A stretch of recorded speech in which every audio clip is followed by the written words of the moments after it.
Hello students, today this is the third lecture of image processing. यहाँ पे हम लोग पीस वाइज लीनियर ट्रांसफॉर्म जो कि इमेज इन्हांसमेंट हम स्पेशल डोमेन में पढ़ रहे थे, तो उसमें का पहला एप्लीकेशन जो आपने पढ़ा वो था डिजिटल निगेटिव। अब दूसरा एप्लीकेशन जो हम पढ़ने जा रहे हैं वो है piece wise linear transform. Piece wise linear transform यानी मतलब प्योरली लीनियर नहीं है। अगर कोई एक हम लाइन खींच दे तो वो पूरी लाइन स्ट्रेट लाइन कहलाती है, तो वो लीनियर होगी। लेकिन जब वो लाइन प्योरली स्ट्रेट ना हो यानी मतलब टुकड़ों में स्ट्रेट हो तो वो कहलाती है पीस वाइज लीनियर ट्रांसफॉर्म। तो ये पीस वाइज लीनियर ट्रांसफॉर्म अभी आप समझ जाएंगे इसका नाम ऐसा क्यों है। और एक बात की, कुछ बुक्स में से कंट्रास्ट स्ट्रेचिंग के नाम से भी जाना जाता है, क्योंकि यहाँ पे हम क्या करते हैं, कंट्रास्ट को की स्ट्रेच करते हैं। कंट्रास्ट को मतलब अगर कुछ पोर्शन आपको डार्क चाहिए तो उसके कंट्रास्ट को डाउन कर देते हैं, कुछ पोर्शन अप चाहिए तो उसके कंट्रास्ट को हम अप कर देते हैं, तो स्ट्रेचिंग करते हैं। इसीलिए इसका नाम कई बुक्स में कंट्रास्ट स्ट्रेचिंग के नाम से भी आप पाएंगे। तो दोनों नाम आपको पता होने चाहिए। अब इसका क्या थीम क्या है, मतलब ये क्यों पढ़ रहे हैं हम। तो कभी कभी ऐसा होता है कि ड्यू टू सम इल्यूमिनेशन यानी मतलब कुछ लाइटनिंग की कमी की वजह से या रॉन्ग सेटअप ऑफ लेंस की वजह से क्या होता है, हमको जो इमेज मिलती है उसका कंट्रास्ट बहुत डाउन होता है या बहुत ब्राइटनेस आ गई एकदम से, मतलब बहुत ज़्यादा रोशनी हो गई। तो इसकी वजह से क्या होता है, ब्राइटनेस से याद आता है एक क्वेश्चन है आपके लिए। हमको आप बताएंगे what is the difference between contrast and brightness. Contrast और ब्राइटनेस में क्या डिफरेंस होता है। ओके, ये क्वेश्चन आपके लिए मैं छोड़ रहा हूँ, आप मुझे बताएंगे जब क्लास होगी तो ना। बिकॉज इस तरह के क्वेश्चंस एकदम से आते हैं, तो ये इसीलिए मैं वीडियो रिकॉर्डेड है हमारी ये, उसमें बोल देता हूँ ताकि आप वहाँ पे मुझसे पूछ सके और आपको आंसर पता होना चाहिए। क्योंकि जब पढ़ाने लगो तो बहुत सारे क्वेश्चंस एकदम से आ जाते हैं जो कि हो सकता है अभी मैं अगर रोक दूं तो आगे ना आए वो। ठीक है, नाउ अब क्या है यहाँ पे जो हम कह रहे थे कि ये जो हमको लो कंट्रास्ट की इमेज मिली, तो इसको सही कैसे किया जाए। तो ये इसको सही करने के लिए पीस वाइज लीनियर ट्रांसफॉर्म या कह लीजिए कंट्रास्ट स्ट्रेचिंग का कॉन्सेप्ट आता है। ये क्या करता है, ये इंक्रीज कर देता है कंट्रास्ट इमेज की। और किस तरह से, कुछ डार्क पोर्शन को डार्क और ब्राइट पोर्शन को ब्राइट करके जो है वो कंट्रास्ट को इंक्रीज कर देता है। कैसे, देखिए। अब अगर आपको पुराना ध्यान हो, अगर नहीं ध्यान है तो प्लीज़ पुरानी वीडियो पे चले जाइएगा। सारी वीडियो एक के बाद एक कनेक्टेड है। अब इसमें देखिए, ये हमने इमेज आपको बार बार कहते हैं कि एक ओरिजिनल इमेज होती है और एक रिजल्टेंट होती है। ओरिजिनल इमेज में हम क्या करते हैं, ये एक स्ट्रेट लाइन बनाते हैं जो 45 डिग्री पे होती है स्लैंट।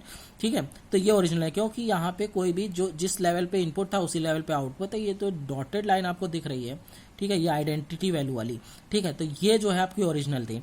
नाउ अब हमने क्या किया, इसमें एक पोर्शन ये जो लिया ए और इसको हमने क्या किया, नीचे की तरफ खींच दिया। ऐसे ही ये पोर्शन आपका जो ये बी है इसको लिया और ये ऊपर की तरफ खींच दिया। तो इस तरह से क्या हुआ, ये पोर्शन ब्राइटर की तरफ पहुंच गया। क्योंकि अब आप कैसे पता चलेगा आपको ये ब्राइट कलर की पहुंच गया, हमने बोल दिया आपने मान लिया, ऐसे नहीं होता। ठीक है, ये आपका इनपुट था और ओरिजिनल आउटपुट आपका यहाँ पे था। यानी मतलब सपोज ये वैल्यू थी से 125, ठीक है, तो 125 पे पहले 125 ही मिल रहा था, लेकिन क्योंकि अब आपने बढ़ा दिया है इसको, तो ये क्या हो गया, सपोज 135 हो गया। तो अब 125 पे 135 मिलने लगा, यानी मतलब क्या हो गया, वाइट की तरफ ज़्यादा बढ़ गया। भाई हम अगर आपसे कहते हैं 10 तो आप कहते हो सर ये 0 के पास है, और अगर हम आपसे कहते हैं 100 तो कहते हो सर ये 0 से दूर है। तो 0 से दूर होने वाली वैल्यूज क्या होती हैं, वाइट होनी शुरू हो जाती हैं। 0 ब्लैक होता है, 255 वाइट होता है, तो 255 के पास जो जाएगी वैल्यू वो क्या होगी, वाइट हो रही होगी। तो ये 125 क्या थी, डार्क थी, और 135 क्या है, ब्राइट है थोड़ी सी। ये नहीं कहेंगे ये ब्लैक है, मतलब ये डार्क इस जिस अमाउंट पे ये है उस अमाउंट पे ये नहीं है, ये थोड़ा ब्राइटर है। तो ये क्या हो गया, ब्राइटनेस बढ़ा दी है इसकी। ऐसे ही जो वैल्यू पहले सपोज ए पोर्शन है, ये सपोज से 100 है, तो 100 पे 100 मिल रहा था, अब वो 100 ना मिलके से 90 मिल रहा है, तो ये थोड़ा सा डाउन हो गया। ठीक है, तो यही हमारा काम है कि डार्क को डार्कर और ब्राइट को ब्राइटर करने से क्या होता है, हमारा कंट्रास्ट बेहतर हो जाता है। तो हमारा जब कंट्रास्ट बेहतर हो जाता है, तो ये हमने क्या किया, एक स्ट्रेट लाइन जो थी ओरिजिनल इमेज थी, ये हमने डाउन किया स्लोप, उस स्लोप को अप किया और ये बीच की इंटरमीडिएट वैल्यूज हो गई।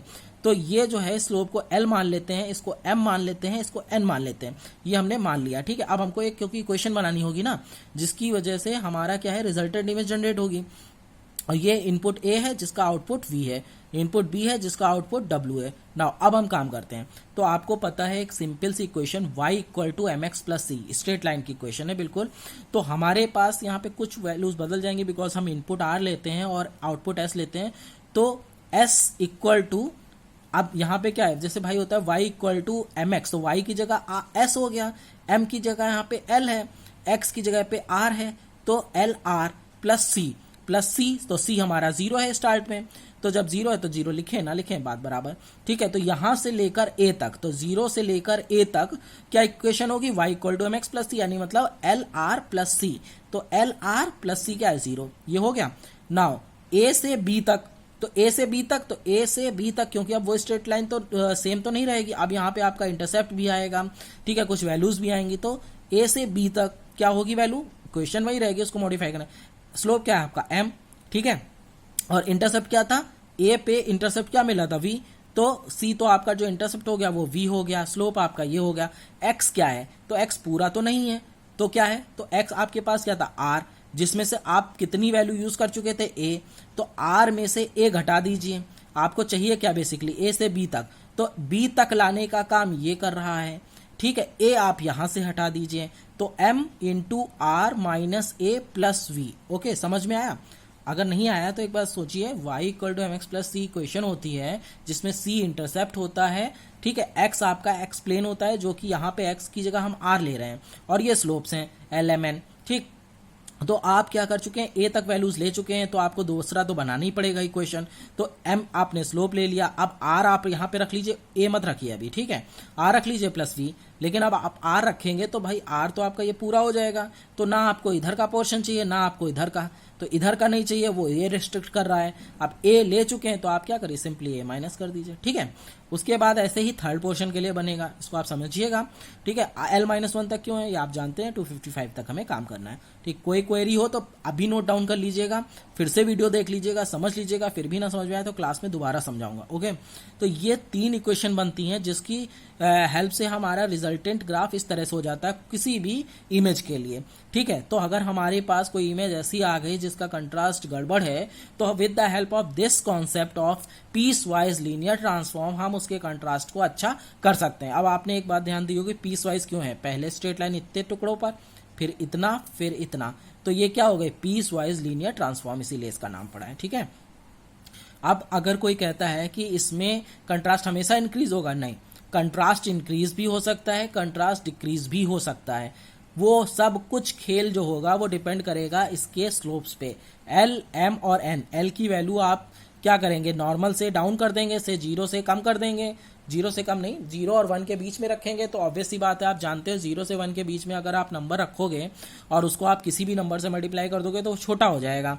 तो 0 से 1 के बीच में अगर कभी आपको स्लोप मिल जाए, तो फिर अगर पूछा जाए कि इसका कंट्रास्ट क्या होगा, बिना कोई वैल्यूज पूछे, सिर्फ एक जनरल थीम पूछा जाए कंट्रास्ट कैसा होगा, तो आप सिंपल बोल दीजिए इसका कंट्रास्ट डाउन हो जाएगा, ठीक है, रीजन आपको पता है। नाउ अगर वैल्यू आपकी एल एम एन की मान लीजिए बढ़ गई, बड़ी है, तो उस लेवल पे उस एल एम और एन के लिए पर्टिकुलरली क्या होगा, वो वैल्यू बढ़ जाएगी, ठीक है। अगर एल की छोटी है, एम की बड़ी है, एन की छोटी है, तो एम का कंट्रास्ट बढ़ेगा, एल और एम का कम हो जाएगा। तो इस तरह के कॉन्सेप्चुअल क्वेश्चन बनते हैं जो कि अक्सर पूछे जाते हैं ना। एक न्यूमेरिकल है ये आपके लिए, इसको आप समझिएगा और एक बार खुद सॉल्व करिएगा। मैं यहाँ पे जितने भी न्यूमेरिकल कराता हूँ प्लीज आप उसे खुद भी सॉल्व करिएगा, क्योंकि यहाँ पे मैंने करा दिया, आपने समझ लिया, इतना फिर जब एकदम से आप एग्जाम में बैठते हैं या आपसे कोई क्वेरी की जाती है तो वहाँ पे आप कंफ्यूज हो जाते हैं, फॉर्मूले में कंफ्यूज हो जाते हैं, वैल्यूज पुट करने में कंफ्यूज हो जाते हैं। तो ये ध्यान रखिएगा, ये छोटी छोटी गलतियाँ होती हैं, आप जानते हैं चीज को। क्वेश्चन है, what will be the dynamic range of an image if the slope of the image are given as l m और एन। देखो इसको अगर हमने दिया है और डायनेमिक रेंज हमने पूछी है, वैल्यूज के फॉर्म में पूछी, ये सब्जेक्टिव पेपर है, ठीक है, तो वैल्यूज के फॉर्म में पूछी। अगर हमने कहा होता कि इंक्रीज होगी डिक्रीज होगी, तो आप सिंपल से बता देते ओके डिक्रीज होगी। अच्छा प्रूफ करते हैं, चलो इस क्वेश्चन में ये भी हो जाएगा, ठीक है। तो यहाँ पे देखिए ए भी नहीं दिया है, आपको दिया हो तो आप वो ले लीजिएगा, अगर नहीं दिया हो तो ये नहीं कि सर क्वेश्चन गलत है, क्वेश्चन गलत नहीं है, आपको क्या करना पड़ेगा, ए एज्यूम कर लीजिए, बी एज्यूम कर लीजिए। अच्छा अब ए और बी एज्यूम क्या करेंगे, ये भी बहुत खास है, हम किस पे काम कर रहे हैं, 8 बिट लेवल पे काम कर रहे हैं। तो 8 बिट लेवल पे जब हम काम करते हैं तो आप जानते हो 0 से 255 होता है, लेकिन यहाँ पे हम लेवल की बात कर रहे हैं, तो जब लेवल की बात कर रहे हैं तो 255 तक करोगे बेटा, तो फिर क्या होगा, आप कर ही नहीं पाओगे क्वेश्चन। तो हम जब इस तरह के न्यूमेरिकल सॉल्व करते हैं, जब हम मैट्रिक्स में करेंगे तो 255 ले आएंगे, ठीक है, लेकिन जब हम कभी आपको वैल्यूज दे दे 0 1 2 3, तो आप समझ जाइएगा सिंपल वैल्यूज जो हम 7 के अंदर तक दें या 7 दें मैक्सिमम, तो आप समझ जाइएगा ये 8 बिट की बात कर रहे हैं, लेवल पे काम कर रहे हैं, ठीक है, वो इनडायरेक्टली आपको रिप्रेजेंट वही चीजें करेगा। ये मैं प्रैक्टिकली सिखाऊंगा अभी, ठीक। तो ए यहाँ पे आप समझदारी के साथ क्या करेंगे, एक लेवल पे काम करेंगे तो ए की वैल्यू आप 2 ले लीजिए, मतलब 8 से कम लेनी है, 0 से 7 कुछ भी ले लीजिए, ठीक है। तो ए को मैंने 2 ले लिया, बी को मैंने 5 ले लिया, ओके।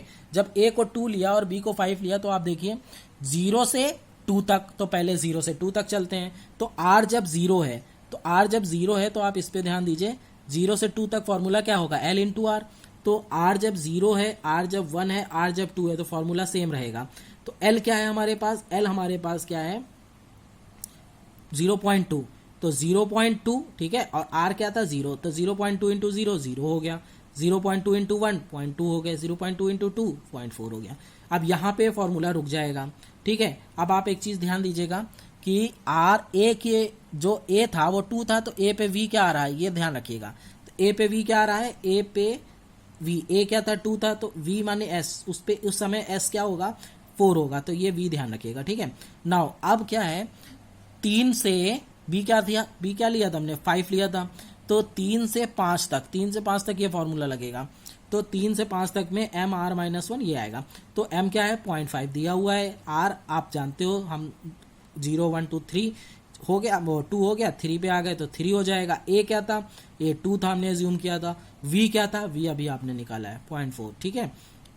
तो 0.4 तो क्या है 0.9, ऐसे ही ये रखा ये रखा, तो ये वैल्यू आ गई। ऐसे ही अब आपको फिर ध्यान रखना पड़ेगा, जो बी है उस पर आपको डब्ल्यू मिल रहा है, जो कि आपकी अगली क्वेश्चन में यूज होने वाला है। तो यहाँ पे डब्ल्यू ये आ गया। नाउ अब क्या करेंगे आप 6 और 7 के लिए, मैंने कहा ना कि 8 बिट ले रहे हैं तो 0 से 7 तक का आप रिजल्ट निकालोगे। तो R6 और R7 के लिए फॉर्मूला क्या बनेगा, एन की वैल्यू दी है, आर क्या है, आर आप काम ही कर रहे हो 6 पे और 7 पे, और बी क्या है, बी आपका क्या था 5 था, और डब्ल्यू अभी आपने पीछे निकाला है 5 पे क्या वैल्यू आई थी 1.9, तो 1.9 तो क्या हो गया फाइनली देखिए 2 और 2.1, तो वैल्यूज क्या है 0 0.2 0.4 0.9 1.4 1.5 2 2.1, यानी मतलब डायनेमिक रेंज जो आई वो क्या आई 0 से 2.1 तक आई, ठीक है। बेसिकली नॉर्मल रेंज अगर हम देखें तो क्या थी 0 से 7, वो किसमें सिमट गई 0 से 2.1, यानी मतलब क्या हो गई रिड्यूस हो गई, ठीक है। तो ये फॉर्मूला दिया है बेटा 5 से लेकर 7 तक, जो आपने यहाँ पे ये बनाया है, ये लिमिटेशंस लिखी, मतलब ये रिस्ट्रिक्शंस जो हैं इस पे फॉर्मूले पे लगी वो लिखी हैं, ठीक है। तो ये क्या है, ये आपका डायनेमिक रेंज रिड्यूस हो गई। आज मैं आपको इतना ही लेक्चर बता रहा हूँ, ठीक है, क्योंकि ये बहुत सिंपल सा है, बट थोड़ा सा मैथमेटिक्स इन्वॉल्व होना शुरू हो गई है, तो एक बार आप इसको दोबारा देख लीजिएगा, ठीक है। इसके साथ मैं PDF अटैच करता हूँ हमेशा ही, नीचे डिस्क्रिप्शन में मेल ID दिया है, गूगल क्लासरूम पे आप लोग अटैच हैं ही। तो in case any query then call then drop a mail और आस्क इन फ्री टाइम। किसी दूसरे का लेक्चर छोड़ के आप नहीं आएंगे, मेरे ट्यूड हैं, आप उसमें अच्छे से पूछ सकते हैं, लेक्चर हैं उसमें आप क्वेरीज कर सकते हैं, ठीक है। ओके, तो अच्छे से पढ़िए। यहाँ पे हम ये अपना थर्ड लेक्चर जो है इमेज प्रोसेसिंग का पीस वाइज लीनियर ट्रांसफॉर्म, इसमें हमने पूरा पढ़ा है, इसके ग्राफिकल रिप्रेजेंटेशन को समझा है, इसके मैथमेटिकल फॉर्मुलेशन को समझा है, ये क्यों बना वो क्यों बना, और ये क्या होता है, कब यूज़ करते हैं, और इसको हमने ये देखा कि ये कैसे काम करता है मैथमेटिकली। रियल टाइम में अगर आप कहें तो ऑब्वियस सी बात है, मैंने बताया ये कब यूज़ होता है, तो अगर ऐसी कोई सिचुएशन आती है, ऐसा कुछ आता है, तो आप इसको यूज़ कर सकते हैं। Thank you so much.